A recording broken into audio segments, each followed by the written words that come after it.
Welcome to Manonmani IAS academy. நாம் இன்னைக்கு பார்க்க போகிறது 6ஆம் வகுப்பு பருவம் 3 அறிவியல் பாடத்திலிருந்து 3ஆம் பாடம் அன்றாட வாழ்வில் வேதியியல். ஸோ நாம் தினம் தினம் பயன்படுத்தக்கூடிய பல பொருட்கள் வேதிப்பொருட்களால் உருவாகிய பொருட்களையே நாம் அதிகமாக பயன்படுத்துகிறோம்.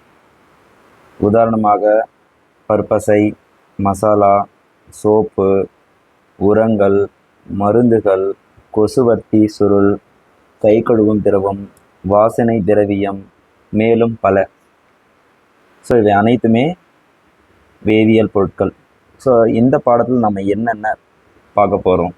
அன்றாட வாழ்வில் அறிவியலின் முக்கியத்துவம் பற்றி புரிந்து கொள்ளுதல், சோப்பு தயாரித்தல் பற்றி புரிந்து கொள்ளுதல், உரங்களின் வகைகள் மற்றும் அதன் பயன்கள் பற்றி அறிந்து கொள்ளுதல், சிமெண்ட், ஜிப்சம், எப்சம் மற்றும் பாரிஸ் சாந்து பற்றி தெரிந்து கொள்ளுதல், ஃபீனால் மற்றும் ஒட்டும் பொருட்களின் பயன்பாட்டினை அறிந்து கொள்ளுதல்.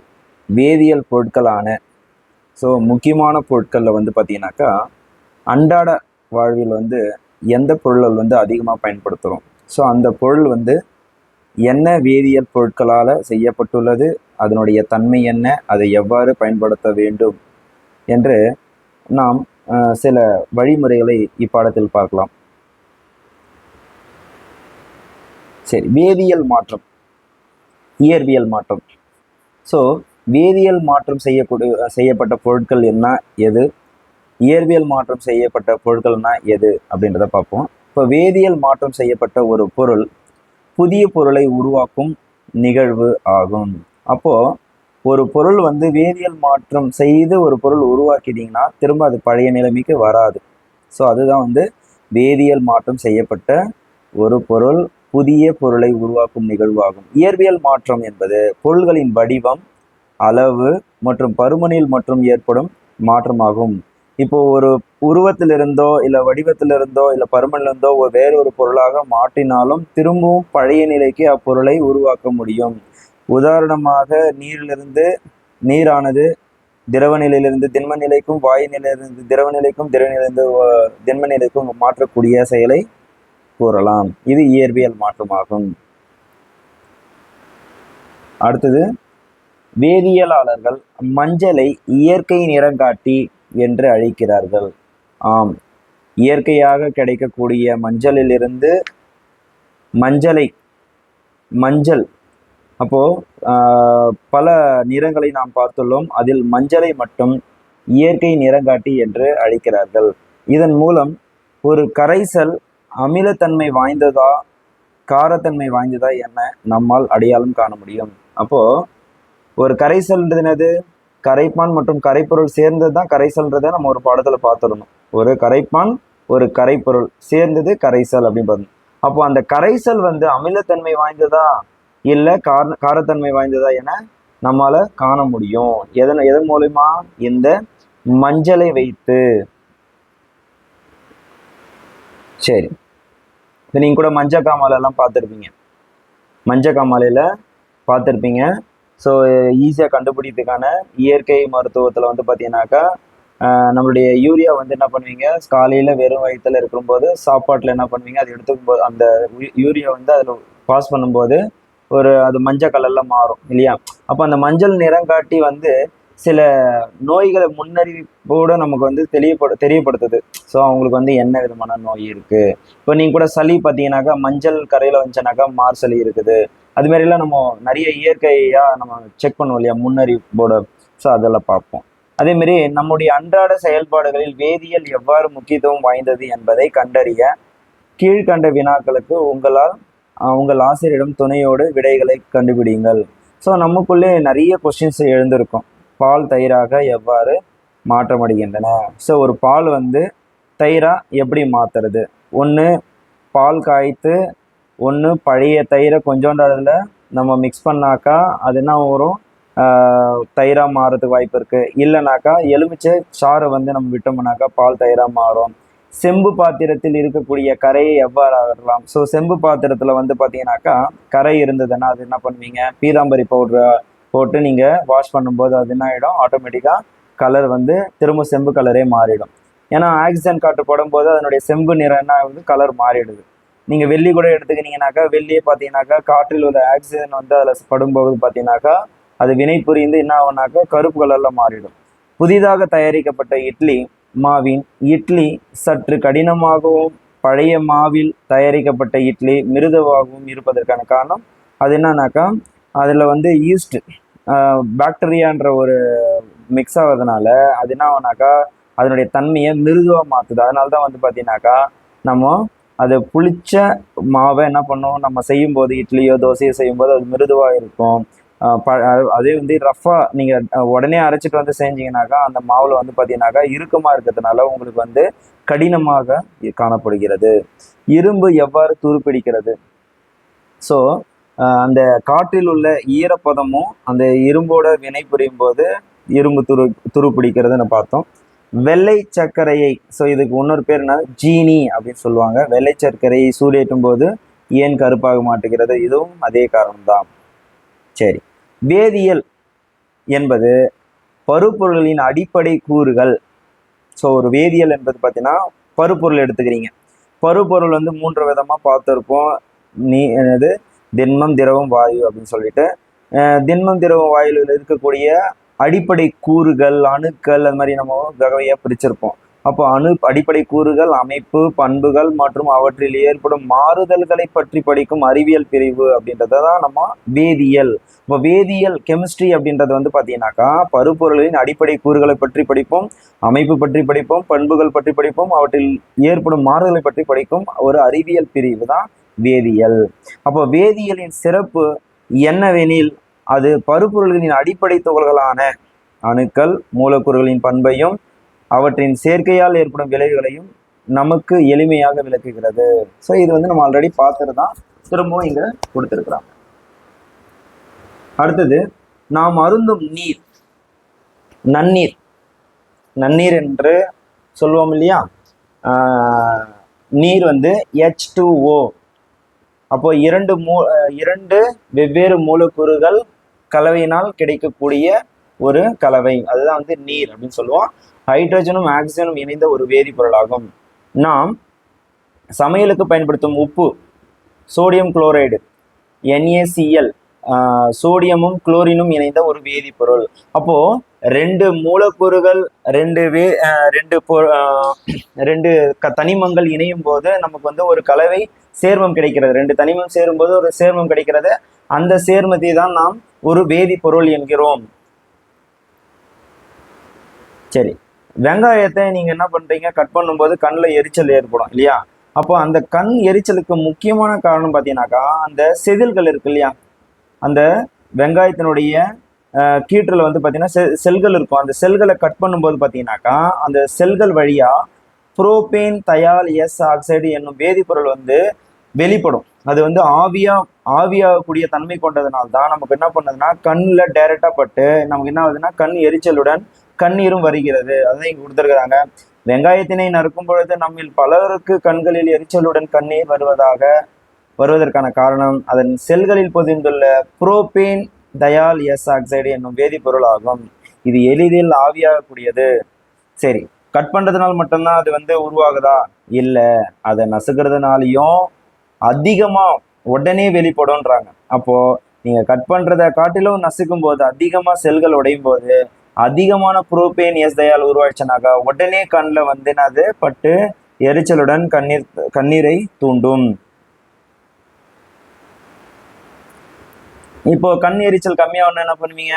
சில பேர் பாதியை கட் பண்ணிட்டோ இல்லை 4 கட் பண்ணிட்டோ தண்ணியில் போட்டு அதுக்கப்புறம் எடுத்து கட் பண்ணும்போது அந்த எரிச்சல் வந்து என்ன ஆகும், கொஞ்சம் கம்மியாகும். நாம் அன்றாடம் பயன்படுத்தப்படும் சோப்புகள், உரங்கள், நெகிழிகள் மற்றும் சிமெண்ட் போன்றவை இயற்கையாக கிடைக்கும் சில பொருட்களை வேதி மாற்றங்களுக்கு உட்படுத்தி தயாரிக்கப்பட்டவை. அப்போ நாம பயன்படுத்தக்கூடிய எல்லா பொருட்களும் செயற்கையா உருவாக்கப்பட்டாலும் அது இயற்கையாக கிடைக்கக்கூடிய பொருட்களில் இருந்து தான் செயற்கையாக நாம் உருவாக்குகிறோம் என்பதை மறந்துவிடாதீர்கள். அப்போ இப்பாடத்தில் நாம் சோப்புகள், உரங்கள், சிமெண்ட், ஜிப்சம், எப்சம், பாரிசாந்து, ஃபீனால், ஒட்டும் பொருட்கள் போன்றவை தயாரிக்கப்படும் விதம் பற்றியும் அவற்றின் பயன்பாடுகள் பற்றியும் பார்க்கலாம். அப்போ சோப்புகள்னா என்ன, உரங்கள்னா என்ன, சிமெண்ட்னா என்ன, ஜிப்சம்னா என்ன, எப்சம்னா என்ன, பாரிசாந்தன்னா என்ன, ஃபீனால், ஒட்டும் பொருட்கள், இதை பற்றிய ஒரு தெளிவான புரிதல் மற்றும் அவை எவ்வாறு உருவாக்கப்படுகின்றன என்பதை பற்றி விளக்கமாக பார்ப்போம். அப்போ சோப்புகள் மற்றும் சலவைத்தூள். ஃபர்ஸ்ட் வந்து சோப்புகள். அப்போ நாம் பயன்படுத்தக்கூடிய சோப்புகள் மற்றும் சலவைத்தூள் பற்றி பார்ப்போம். இப்போ 2 வகையான சோப்புகளையும் நாம் பயன்படுகிறோம். ஒன்று குளிப்பதற்கு, ஒன்று துவைப்பதற்கு. ஆமாம் தானே? அப்போ குளிப்பதற்கு பயன்படுத்தும் சோப்பை குளியல் சோப்பு என்றும், துவைப்பதற்கு பயன்படுத்தப்படும் சோப்பை சலவை சோப்பு என்றும் கூறலாம். அப்போ சில நேரங்களில் வந்து பார்த்தீங்கன்னாக்கா நம்ம துவைப்பதற்கு முன்பாக ஒரு சில மணி நேரம் வந்து அதை ஊற வைப்பார்கள் இல்லையா? அந்த ஊற வைப்பதற்கு சில சலவைத்தூளை சேர்த்துக்கொள்வார்கள். அது சலவைத்தூளை சேர்த்துக்கொள்வதால் அந்த சலவைத்தூளில் உள்ள சோப்பு, அப்போ அந்த அந்த சோப்பு சலவைத்தூளிலேயோ இல்லை சலவை சோப்புலேயோ வந்து பார்த்தீங்கன்னாக்கா 2 மூலக்கூறு, ஒரு மூலக்கூறுல 2 முனைகள் உண்டாம். ஒரு மூலக்கூறு இருக்குனாக்கா அந்த மூலக்கூறுல 2 முனை இருக்கும். ஒன்று வந்து பார்த்தீங்கன்னாக்கா நீர் விரும்பும் பகுதி, இன்னொரு முனை வந்து நீர் விரும்பா பகுதி, அதாவது நீரை விளக்கும் பகுதி அப்படின்னு சொல்றோம். அப்போ ஒரு முனை வந்து நீர் விரும்பும் பகுதி, மற்றொன்று நீர் வெறுக்கும் பகுதி என்றும் அழைக்கலாம். அப்போ நீர் வெறுக்கும் மூலக்கூறுகள் என்ன சொல்லுதுன்னா, துணியில் உள்ள அழுக்கு மற்றும் எண்ணெய் பொருளை நோக்கியும், நீர் விரும்பிகள் நீர் மூலக்கூறுகளை நோக்கியும் செல்கின்றன. அப்போ 2 விதமான மூலக்கூறுகள் இருக்கு. அந்த ஒவ்வொரு முனையில இருக்கிற மூலக்கூறு என்ன சொன்னா, ஒண்ணு அந்த அழுக்கையும் எண்ணெய் பொருள்களையும் நோக்கியும், இன்னொன்னு நீரை நோக்கியும் என்னது செல்கின்றன. துணி துவைக்கும் போது ஏராளமான மூலக்கூறுகள் அழுக்கு பகுதியை சுற்றி வட்டமிட்டு அழுக்கை நீக்குகின்றன. இறுதியில் அழுக்கு மூலக்கூறுகள் நீரில் மிதந்து அடித்து செல்லப்படுகின்றன. துணி வெளுவெளுப்பாகிறது.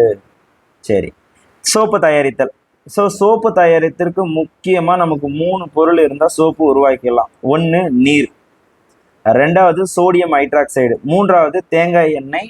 தேங்காய் எண்ணெய் இல்லைன்னா விலங்கு கொழுப்பு கூட நம்ம எடுத்துக்கலாம். விலங்கு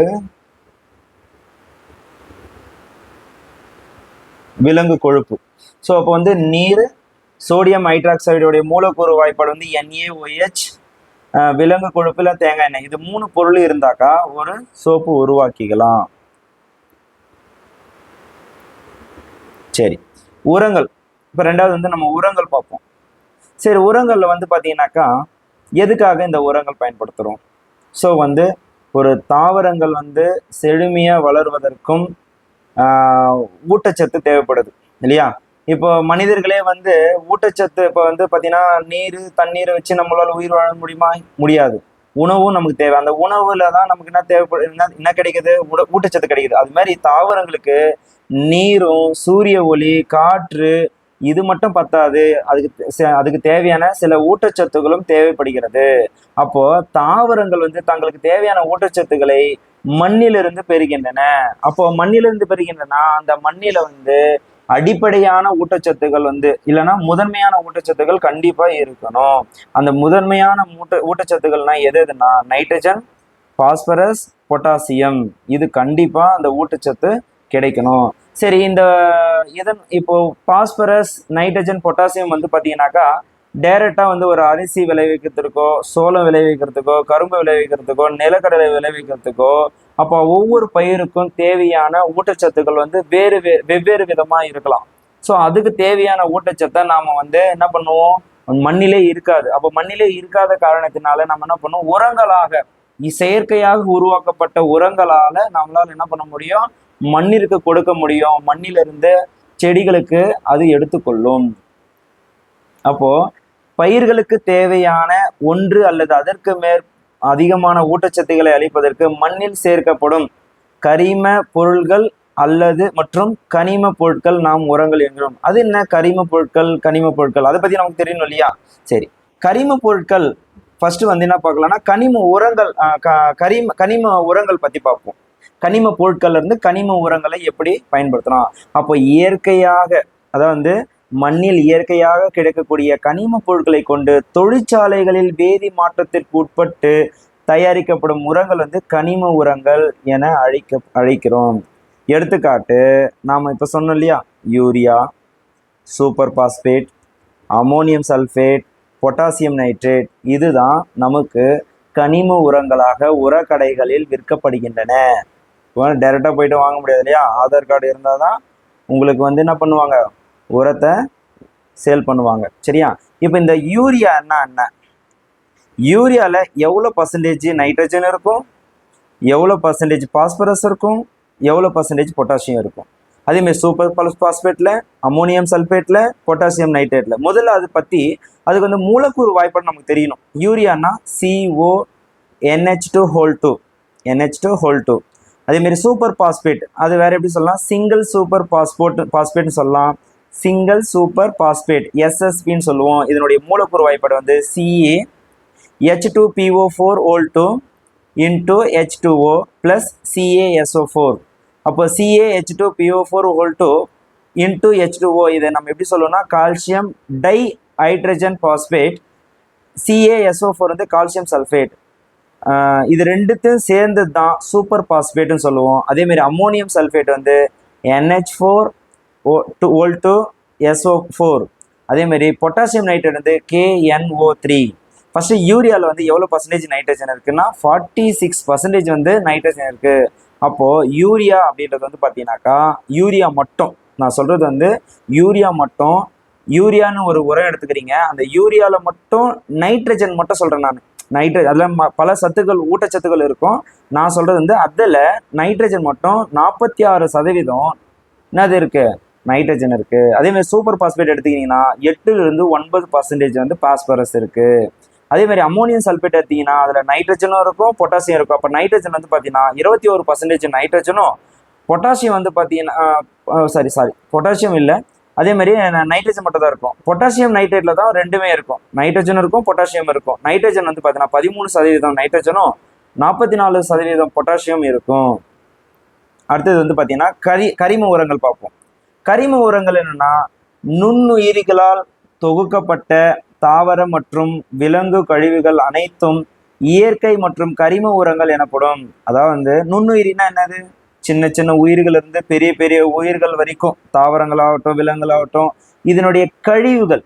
ஸோ இதனுடைய கழிவு பொருட்களை அனைத்தும் இயற்கையான முறையில் நம்ம உருவாக்கக்கூடிய உரங்கள் தான் இயற்கை உரங்கள் சொல்லுவோம், இல்லைன்னா கரிம உரங்கள் என்று சொல்லுவோம்.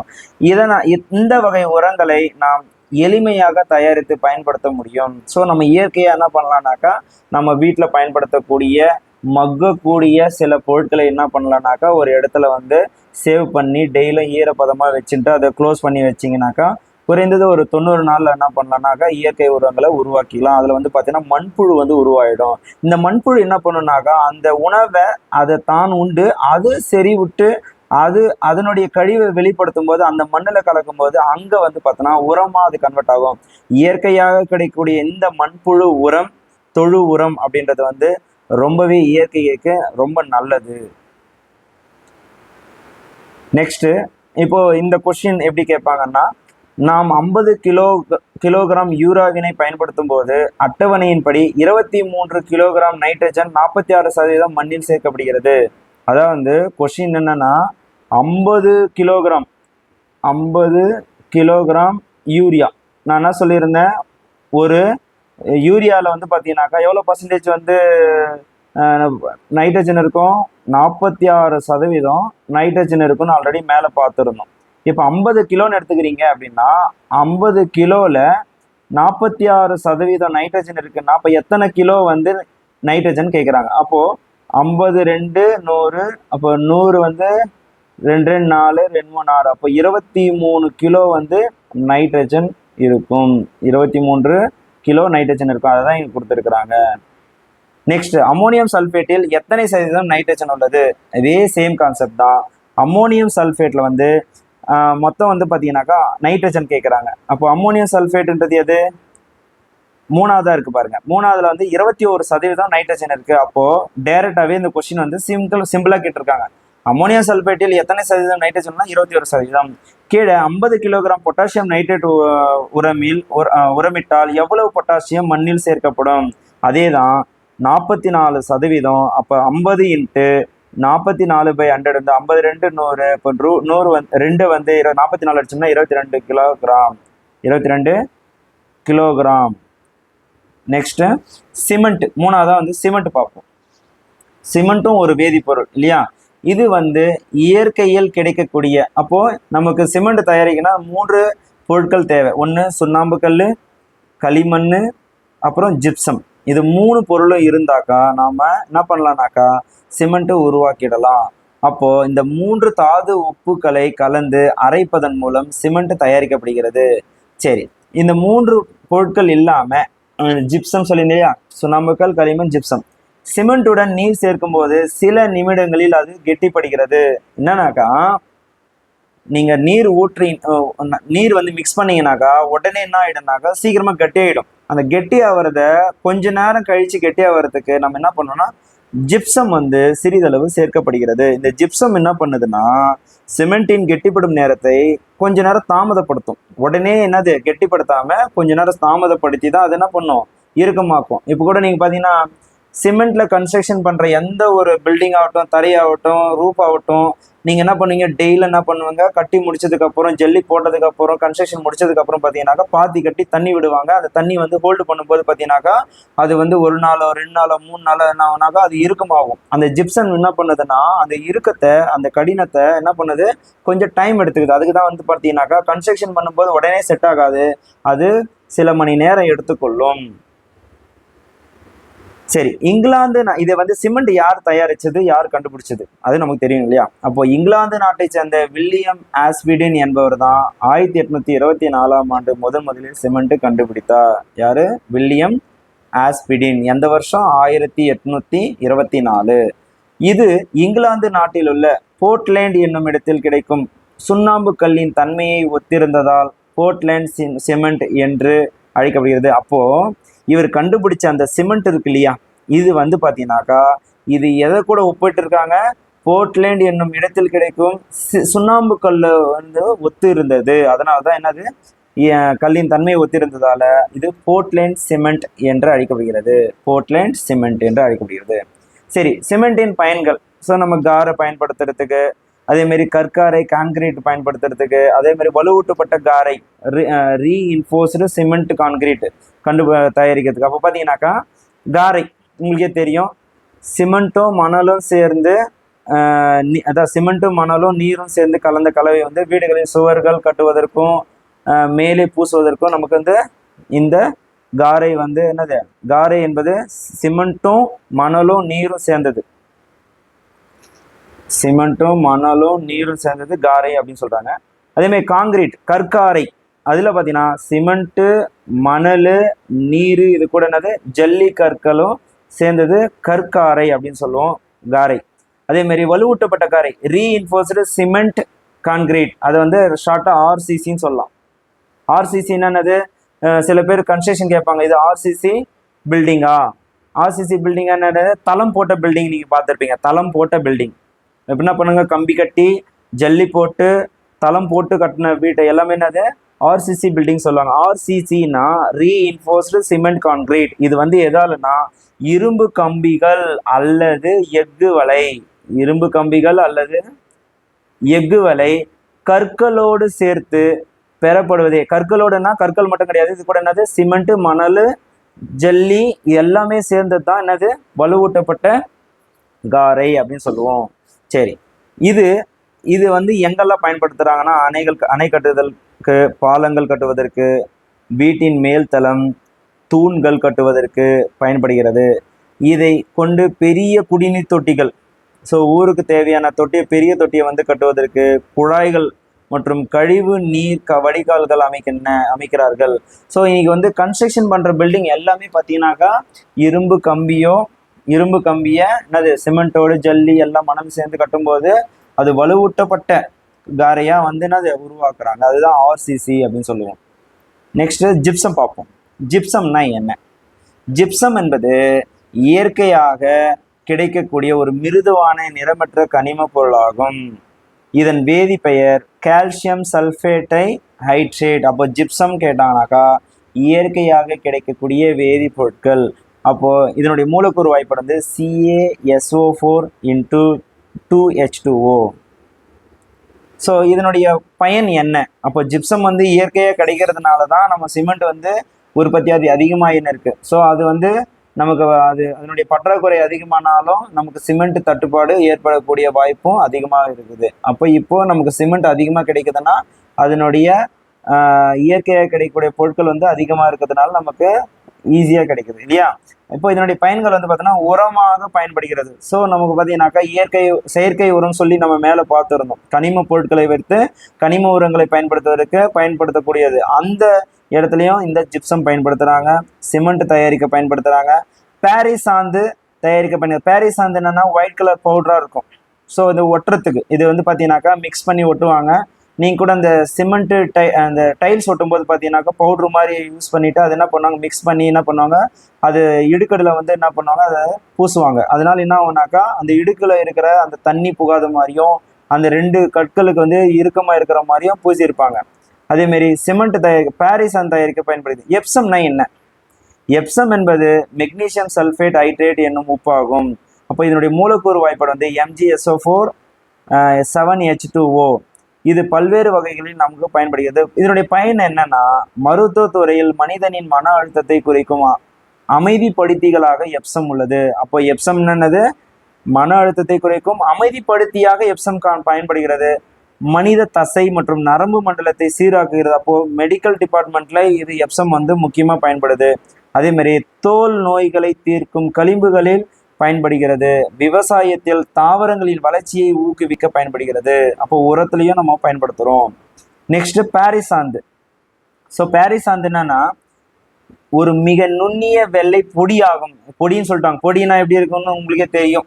ரொம்ப மாவு மாதிரி கையில் பிடிச்சிங்கன்னா இதை பிடிக்க முடியாது இல்லையா, ரொம்ப மாவாக இருக்கும். இப்போ இந்த இதனுடைய பேர் வந்து calcium sulphate hemihydrate. Calcium sulphate hemihydrate. நீங்கள் வந்து ஜிப்சம் பார்த்துருப்பீங்க. ஜிப்சமுடைய மூலக்கூறு வாய்ப்பு என்னது? CaSO4 × 2H2O. இந்த 2க்கு பதிலாக ஆஃப் போட்டுங்க, அவ்வளோதான். CaSO4 × H2O. இதுதான் வந்து கால்சியம் சல்ஃபேட் ஹெமிஹைட்ரேட். இது சேர்ந்த ஒரு கலவை. பாரிஸ் சாந்து அப்படின்றது வந்து பார்த்தீங்கன்னா பாரிஸ் சாந்து தயாரிக்க பயன்படும் ஜிப்சம். அப்போது பாரிஸ் சாந்தே பார்த்தீங்கன்னா ஜிப்சத்துலேருந்து தான் தயாரிக்கிறாங்க. இந்த ஜிப்சம் வந்து பார்த்தீங்கன்னா பிரான்ஸ் நாட்டின் தலைநகர் பாரிஸில் அதிகமாக கிடைப்பதால் இதுக்கு பாரிஸ் சாந்து. அப்போ இந்த சாந்து வந்து பார்த்தீங்கன்னா பாரிஸிலிருந்து கிடைக்கிறதுனால இது பாரிஸ் சாந்துன்னு பேர் வச்சுட்டாங்க. அப்போ ஜிப்சத்தை வெப்பப்படுத்தும் போது அந்த ஜிப்சத்தை என்ன பண்ணுவாங்கன்னா வெப்பப்படுத்துவாங்க. அந்த வெப்பப்படுத்தும் போது என்ன ஆகுனாக்கா அதனுடைய பாதி அளவு, அதாவது பகுதி அளவுன்னு வச்சுங்களேன், அந்த பகுதி அளவு நீர் சத்து வெளியேறி பாரிஸ் சாந்து தயாரிப்பது. அப்போ ஜிப்சத்திலிருந்து தான், இயற்கையாக கிடைக்கக்கூடிய ஜிப்சத்திலிருந்து தான் பாரிஸ் சாந்து உருவாக்கப்படுகிறது. அந்த பாரிஸ் சாந்து என்னது? பாரிஸ் சாந்து உருவாக்கப்படுகிறது. நெக்ஸ்ட்டு இதனுடைய பயன்கள். ஸோ இந்த பாரிஸ் சாந்தெல்லாம் எங்கெல்லாம் பயன்படும்? கரும்பலைகள் எழுதும் பொருள் தயாரிக்க பயன்படுகிறது. அறுவை சிகிச்சையில் எலும்பு முறிவுகளை சரி செய்ய பயன்படுகிறது. சிலைகள் வார்ப்பதற்கு பயன்படுகிறது. கட்டுமான துறைகளில் பயன்படுகிறது. ஸோ வந்து பார்த்தீங்கன்னா சிலைகள் வடிப்பதற்கும் அதே மாதிரி கட்டுமான துறையிலையும் அறுவை சிகிச்சை மற்றும் எலும்பு முறிவுகளையும் சரி செய்யவும் கரும்பலைகள் எழுதும் பொருள் தயாரிக்கவும் இது பயன்படுகிறது. இந்த ஃபீனால். ஸோ ஃபீனால்னா என்ன? ஸோ ஃபீனால் வந்து நம்ம வீட்டில் அதிகமாக பயன்படுத்தக்கூடிய கழிவுகளை நீக்கக்கூடிய ஒரு திரவமாக நம்ம சொல்லலாம். ஃபீனால்ன்றதும் ஒரு வேதிப்பொருள் தான். ஃபீனால் என்பது வந்து பார்த்தீங்கன்னா வேற எப்படி சொல்லலாம்? கார்பாலிக் அமிலம் அப்படின்னு சொல்லலாம். கார்பாலிக் அமிலம். இதனுடைய மூலக்கூறு வாய்ப்பாடு வந்து C6H5OH. C6H5OH ஆகும். இது எனப்படும் கரிம அமிலமாகும். கரிம அமிலம்னா என்னது? கரிம அமிலம்ன்றது வந்து பார்த்தீங்கன்னாக்கா நாம் வந்து இயற்கையாக கிடைக்கக்கூடிய பொருள் இருந்து நம்ம பயன்படுத்துவோம் இல்லையா. அப்போ இது வீரியம் குறைந்த அமிலமாகும். ரொம்ப வீரியம் கம்மியாக இருக்கும். கிட்டத்தட்ட பார்த்தீங்கன்னா இந்த அமிலம் வந்து பார்த்தீங்கன்னா காற்றில் பரவக்கூடிய அளவுக்கு வந்து பார்த்தீங்கன்னாக்கா ஆவியாகும் அளவிற்கு வந்து என்னது வீரியம் குறைந்த அமிலமாக தான் இது இருக்கும். அப்போ இது ஆவியாகும் தன்மையுள்ள வெண்மை நிற படிக திண்மமாகும். வெண்மை நிற படிக திண்மமாகும். சில நேரத்தில் வந்து பார்த்தீங்கன்னா சிவப்பு கலர்லையும் காணப்படும் இந்த கரைசல். அதற்கு காரணம் வந்து பார்த்தீங்கன்னாக்கா மாசு தான் அதுக்கு காரணமா. அதை வந்து தூசுன்னு சொல்றோம் இல்லையா, அந்த மாசு காரணமாக இளஞ்சிவப்பு நிற கரைசலாக மாற்றப்படுகிறது. அப்போ வெள்ளை நிறம் தான் அதனுடைய ஒரிஜினல் நிறம். அந்த வெண்மை நிறம் வந்து சிவப்பு நிறமா மாறுறதுக்கு காரணம் அந்த மாசு பொருட்களின் கரைசலால உருவாகிறது அப்படின்றத பார்க்குறோம். நெக்ஸ்ட் வந்து பார்த்தீங்கன்னாக்கா மனித தோலில் பட்டால் எரிச்சலூட்டும் தன்மை கொண்டது. ஸோ நீங்கள் பார்த்தீங்கன்னா அந்த ஃபீனால் எல்லாம் வந்து நம்ம தோல் மேலே படும்போது பார்த்தீங்கன்னா ரொம்ப எரிச்சலூட்டும். அப்போது ரொம்ப மென்மையானது, ரொம்ப என்ன சொல்கிறது, ரொம்ப மென்மையானது. அதனால தான் வந்து பார்த்தீங்கன்னா தோலில் பட்டதுன்னே உடனே எரிச்சல் அடையும். அப்போது இது தொழிற்சாலைகளில் தயாரிக்கப்படும் பல பொருட்களுக்கு மிகவும் அவசியமான மூலப்பொருளாகும். இப்போ தொழிற்சாலையில் வந்து பார்த்தீங்கன்னாக்கா அது வந்து பார்த்தீங்கன்னா நிறைய பொருட்களை உற்பத்தி பண்ணுறதுக்கு இது ஒரு மூலப்பொருளாக செயல்படுகிறது. குறைந்த அடர்வுடைய ஃபீனால் கரைசல் வாய் கொப்பளிப்பானாகவும் கிருமி நாசினியாகவும் வீடுகளில் கழிவறை சுத்தம் செய்யவும் பயன்படுகிறது. ஸோ வாய் கொப்பளிப்பானாக மவுத் வாஷுக்கு வந்து நிறைய நம்ம ரெடிமேடாக சேல் பண்ணுறாங்க. அதை எடுத்துன்னு வந்து என்ன பண்ணுவாங்க, அந்த தண்ணியில் கொஞ்சம் லைட்டாக மிக்ஸ் பண்ணி வாய் கொப்பளிச்சதாக வாய் வந்து சுத்தமாயிடும், ஸ்மெல் வராது இல்லையா. அதேமாரி கிருமி நாசினி வந்து பார்த்தீங்கன்னா ஹேண்ட் சானிடைசர் எல்லாம் நம்ம பயன்படுத்துகிறோம் இல்லையா, அதெல்லாம் வந்து இது பயன்படுத்துறது. அதேமாரி கழிவறையை சுத்தம் செய்யவும் இது பயன்படுகிறது. ஃபீனால் நுண்ணுயிரிகளை கொள்வதால் அறுவை சிகிச்சையில் கிருமி நாசினியாக உபயோகப்படுகிறது. ஸோ நீங்கள் வந்து பார்த்தீங்கன்னாக்கா பெரிய பெரிய பொதுவாக வீடுகள்லையும் சரி, அலுவலகங்களையும் சரி, நாம் பணி செய்யும் இடங்களையும் சரி பார்த்தீங்கன்னா ஃபீனால் வந்து பயன்படுத்துவாங்க. ஒட்டும் பொருட்கள்னா என்னன்னு பார்ப்போம். ஒட்டும் பொருட்கள் என்னது, ஒரு பொருளையும் இன்னொரு பொருளையும் ஒட்டக்கூடிய அந்த இடைப்பட்ட ஒரு பொருள் தான் அது ஒட்ட வைக்கும் இல்லையா, அதுக்கு பேர் தான் ஒட்டும் பொருள் சொல்லுவாங்க. அது ஒட்டும் பொருளை நம்ம எப்படியெல்லாம் சொல்லலாம்னா பசை அல்லது பிசின்னு கூட சொல்லலாம் இல்லையா. அப்போ நெகிழியின் மீது ஏதோ ஒரு பசை போன்ற ஒன்று உள்ளது. அப்போ ஒரு நெகிழி என்ன பண்றேன்னா, ஒரு பிளாஸ்டிக் மேல நான் இந்த செல்லோ டோப்பெல்லாம் நீங்க பார்த்துருப்பீங்க. செல்லோ டோப்பில் வந்து பார்த்தீங்கன்னாக்கா மேலே பசை மாதிரி உள்ள இருக்கும், அதை நீங்க பிச்சுட்டு ஒட்டினீங்கன்னாக்கா ஒட்டிக்கும் இல்லையா. அப்போ என்பது தொட்டு பார்க்கும்போது தெரிகிறது, இது பிசு பிசுன்னு இருக்கும் இல்லையா. இது குறித்து எப்போதாவது உனது நண்பர் அல்லது ஆசிரியரிடம் கேட்டிருக்கிறாயா? அந்த பசை போன்ற பொருளை ஒட்டும் பொருள் அப்படின்றத நம்ம சொல்றோம். அப்போ ஒட்டும் பொருளை பசை, பிசின் என்று பொதுவான சொல்லால குறிக்கப்படும். சரி, இப்போ ஒட்டும் பொருள்களை இரண்டு வகையா பிரிக்கலாம். ஒட்டும் பொருளை ரெண்டு வகையா பிரிக்கலாம். ஒன்று இயற்கையாக ஒட்டும் பொருள், இன்னொன்று வந்து செயற்கையான ஒட்டும் பொருள். அது என்ன இயற்கையான ஒட்டும் பொருள்? நீர் கூட ஸ்டார்ச் என்ற இயற்கை வந்து ஒட்டுப்பொருளாக, அதாவது நீரில் கரைக்கப்பட்ட ஸ்டார்ச் அப்படின்னு சொல்லுவாங்க. அது வந்து ஸ்டார்ச்சை நீரில் கறந்துட்டீங்கன்னா அது இயற்கையாக ஒட்டும் பொருளாக நம்ம கருதுகிறோம். அதே மாதிரி செயற்கையாக ஒட்டும் பொருள்கள் வந்து நாம் பல விதமாக கண்டுபிடித்துள்ளோம் இல்லையா. பஞ்சர் கடையில் பயன்படுத்தும் ஒட்டும் பொருள் ஒரு வகை செயற்கை ஒட்டும் பொருளாகும், பிசின் மாதிரி இருக்கும். சரி, செயற்கை பொருளில் வந்து பார்த்தீங்கன்னா வேற எப்படி எல்லாம் உருவாக்கி இருக்கிறாங்க பார்த்தீங்கன்னா, பசைகளாக, திரவங்களாக, துகள்களாக, நாடாக்களாக உள்ளன. துகள்களாக என்னது, துகள் மாதிரி இருக்கும், அதை போட்டு அழுத்தினோம்னா ஒட்டிக்கும். நாடாக்கள்னாக்கா நீட்டாக இருக்கும், லென்த்தியாக வந்து பார்த்தீங்கன்னா கிளே மாதிரி இருக்கும். கிளே மாதிரி இருக்கிறத ஒட்டி வச்சிங்கன்னா ஒட்டிக்கும். அப்போது சில ஒட்டுப்பொருள்களை அவை ஒட்டும் விதங்களை பொறுத்து சூடான நிலையில் உருகுபவை, சூடான நிலையில் வினை புரிபவை ரெண்டு வகையா, அதேமாதிரி வெப்பத்தால் இறுகுபவை, அழுத்தத்தால் ஒட்டுபவை என பல வகைகளாக வகைப்படுத்தலாம். அப்போ ஒட்டு பொருள்கள் வந்து சூடான நிலையில் உருகுபவை பார்த்தீங்கன்னா ஒன்று ஹீட் பண்ணி ஒட்டுவாங்க, இன்னொன்று பார்த்தீங்கன்னா சூடாக இருக்கும்போது தான் அது ஒட்டுமே. சில பார்த்தீங்கன்னா வெப்பத்தால் இறுகுபவை, அப்போ பார்த்தீங்கன்னா அந்த என்ன பண்ணுவாங்க, அதை வச்சுட்டு வெப்பத்தில் வந்து ஹீட் பண்ணும்போது ஒட்டிக்கும். சில பேர் அழுத்தத்தால் ஒட்டுபவை என்ன பார்த்தீங்கன்னா பேஸ்ட் போட்டு நல்லா அழுத்துவாங்க, அதை அழுத்தினாக்க என்ன பிடிச்சிக்கும். ஸோ இப்போ பார்த்தீங்கன்னாக்கா இப்போ ரிமெம்பர்ன்றது நினைவில் கொள்கை என்னென்ன பார்த்தோம் அப்படின்னு சொல்லிட்டு, தாவர எண்ணெய் அல்லது விலங்கு கொழுப்பினை அடர் சோடியம் ஹைட்ராக்சைடு NaOH கரைசலுடன் சேர்த்து குளிர வைக்கும் போது சோப்பு கிடைக்கிறது. அப்போ உரங்கள் தாவர வளர்ச்சிக்கு உதவுகின்றது. மண்புழு உரம் ஊட்டச்சத்து மிக்கது. ஸோ மண்புழு உரத்தில் ஊட்டச்சத்து மிக்கது நம்ம பார்த்துருக்குறோம். அப்போ மண்புழு உரம் வந்து இயற்கையாக நம்மளால் உருவாக்க முடியும். நிலத்திற்கு நன்மை தர பயன்படக்கூடியது. சுண்ணாம்புக்கள், களிமண், ஜிப்சம் ஆகியவற்றை கலந்து சிமெண்ட் தயாரிக்கப்படுகிறது. ஜிப்சம்ன்றது என்னது, ஒட்டும், அது வந்து அது கெட்டித்தன்மை உருவாக்குவதற்கு சில நேரம் எடுத்துக்கொள்ளக்கூடிய பொருள் தான் வந்து ஜிப்சம். இது இயற்கையாக கிடைக்கக்கூடிய ஒரு பொருள்.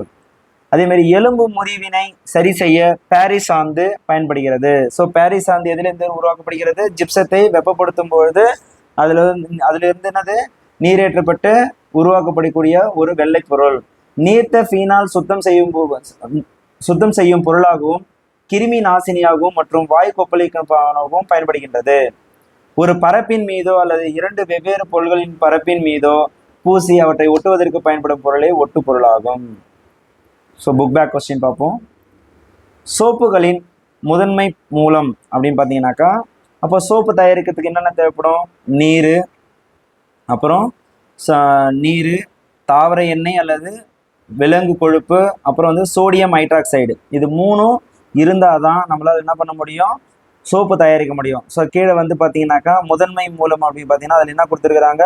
விலங்கு கொழுப்பும் தாவர எண்ணெயும் கொடுத்துருக்குறாங்க. விலங்கு கொழுப்பு இல்லைன்னா தாவர எண்ணெய், ரைட். அது அதேமாதிரி வெப்ப நிகழ்வின் மூலம் கொழுப்பு அல்லது எண்ணெயை சோப்பாக மாற்றுவதற்கு டேஸ் கரைசல் பயன்படுகிறது? Sodium hydroxide. அப்போ சோடியம் ஹைட்ராக்சைடு தான் சோப்பாக மாற்றுவதற்கு பயன்படுகிறது, NaOH.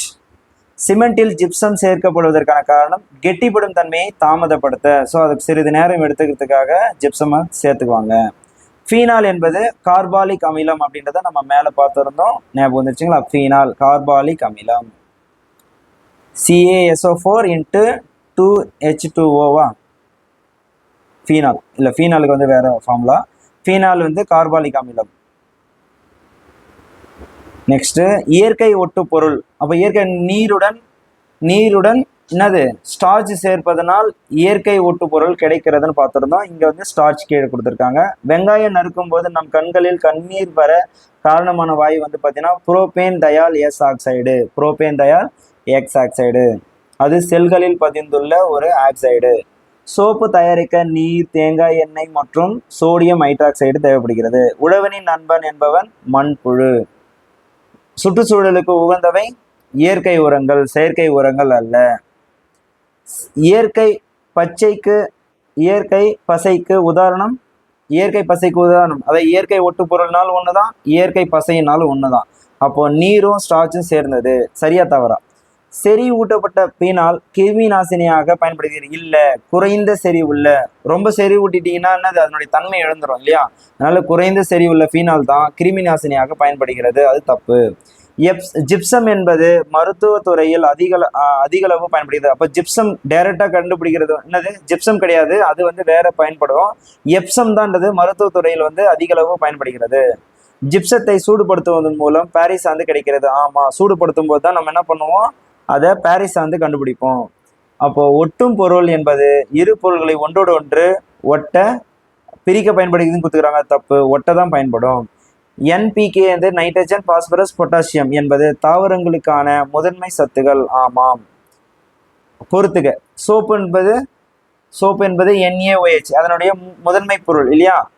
Sodium hydroxide. ரெண்டாவது சிமெண்ட். ஸோ சிமெண்ட்ன்றது என்னது? சிமெண்ட் வந்து RCC, நம்ம மேலே பார்த்துருந்தோம். ரீஇன்ஃபோர்ஸ்டு சிமெண்ட் கான்கிரீட் பார்த்துருந்தோம். வலுவூட்டப்பட்ட சிமெண்ட் கான்கிரீட் பார்த்துருந்தோம் இல்லையா? RCC. உரங்கள். ஸோ உரங்கள் வந்து பார்த்தீங்கன்னாக்கா 3 முக்கியமான உரங்கள் வந்து நைட்ரஜன், இது வந்து என்னது? கனிம உரங்கள் சொல்லுவோம் இல்லையா? Nitrogen, phosphorus, potassium. ஜிப்சம் இயற்கையாக கிடைக்கக்கூடிய பொருட்கள். ஜிப்சமுடைய வாய்ப்பாடு CaSO4 2 × H2O. அதே மாதிரி ஃபீனால். ஸோ ஃபீனால் அப்படின்றது வந்து பார்த்தீங்கன்னாக்கா C6H5OH. இதே வந்து ஃபீனால் ஜிப்சம் சொன்ன இல்லையா? CaSO4 2H2O. அப்போ CaSO4 ஆஃப் H2O என்ன சொல்லுவோம்? பாரிஸ் சாந்து. சரிங்களா? Okay, thank you. இது பற்றி எதனா தகவல், அதேமாரி எதனா குறைகள் இருந்தாலும், எதனா கரெக்ஷன் பண்ணுறதா இருந்தாலும் தாராளமாக நீங்கள் கமெண்ட்ஸ் பண்ணுங்கள். வேறாவது TNPSC எக்ஸாம் படிக்கிறதா இருந்தாலும் சரி, ஸ்கூல் ஸ்டூடெண்ட்ஸாக இருந்தாலும் சரி, இதை ரெஃபர் பண்ணுங்கள். முதல்ல நீங்கள் பண்ணும்போது சப்ஸ்கிரைப் பண்ணுங்கள். சப்ஸ்கிரைப் பண்ணுறதால தான் எங்களுக்கு பெரிய ஹோப்பே இருக்குது. ஸோ நீங்கள் கமெண்ட் பண்ணிங்கனாக்கா உங்களுடைய இம்ப்ரூவ்மெண்ட்டும் சரி, எங்களுடைய இம்ப்ரூவ்மெண்ட்டும் சரி சேர்ந்து செயல்படும் பொழுது உங்களுக்கு நல்லாவே இம்ப்ரூவ்மெண்ட் ஆகும். ஸோ நீங்கள் எந்த ஒரு எக்ஸாம், TNPSC ஆகட்டும், RRB, UPSC எக்ஸாம், எந்த ஒரு எக்ஸாம் எழுதினாலும் உங்களுக்கு ரொம்ப யூஸ்ஃபுல்லாக இருக்கும். Thank you very much. இதை சில பேருக்கு வந்து ஷேர் பண்ணுங்கள். உங்கள் ஃப்ரெண்ட்ஸ், ரிலேட்டிவ்ஸ் வந்து எல்லோரும் ஷேர் பண்ணுங்கள். ஷேர் பண்ணுறதுனால எங்களுக்கு நல்ல ஹோப் கிடைக்கும். தேங்க்யூ.